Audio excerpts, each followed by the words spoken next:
Welcome to Lenworth the Lonestars Country Radio Review. Now, for those who know, technically speaking, Muni Long never released a country album. Priscilla Renee did. Priscilla Renee is Muni Long's real name, her initial stage name when she was releasing pop records, writing for other major pop artists, and releasing her first country album entitled Colored. Now, admittedly, Priscilla Renee is a perfect name for country music. And that makes total sense because Priscilla Renee, or Muni Long, was raised on a family farm in small town Vero Beach, Florida, before heading out to LA to pursue music.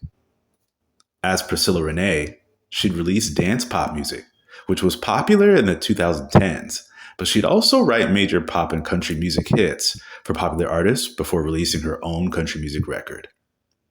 Priscilla Renee wrote for numerous pop artists, but also had written country pop hits like California King Bed by Rihanna, number one country song Something Bad by Miranda Lambert and Carrie Underwood, and the number one country pop hit Timber by Kesha and Pitbull.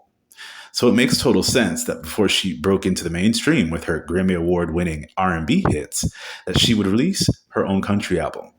Now, admittedly, this album didn't make as much noise as it deserved, because many black artists over the years have found trouble breaking into the mainstream country music scene.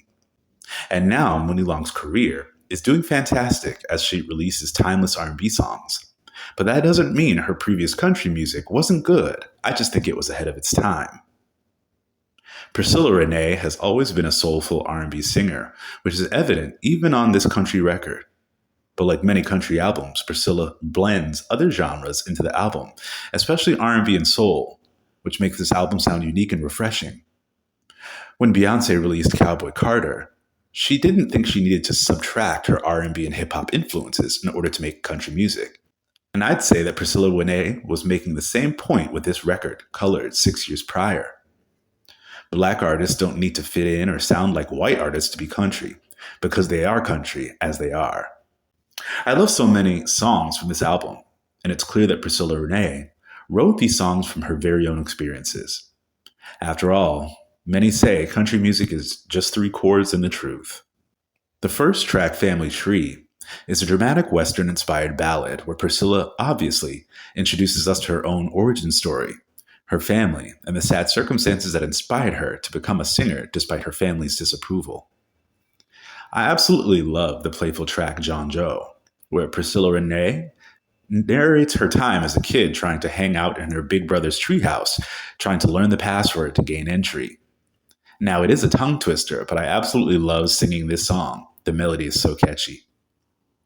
Gentle Hands is a catchy and flirty love song, a prayer set to music, where Renee asks God for a good man with gentle hands.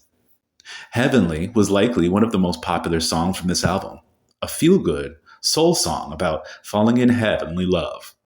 If I Ever Loved You is a heartbreaking ballad about moving on, and Priscilla was singing on this track. Taking Us to Church. Denim is a track I think should have been a country music hit. It's such a catchy song with a great melody, and again, I can't help but think about how now Beyoncé has a song called Levi Jeans, but Muni Long had a song called Denim several years before. Another one of my favorites from this album is Let's Build a House, a dramatic ballad about starting over. In my head, this song was a call to not just a love interest, but for Black folk in general to come together to build a safe space for all of us to thrive. Muni Long finally has the sales, the iconic songs, and the critical acclaim, but I love the fact that she experimented with country music before the country trap takeover came into the music industry years later, because it's clear she was ahead of the trend. I also think that retrospectively, Muni Long fans need to give this album Colored another listen. We're in a new age where more Black country artists are seeing way more success in country music than ever before, but we gotta give it to Muni Long for paving the way, releasing great music and showing the music business that the talent with Black country artists and songwriters has been there all along.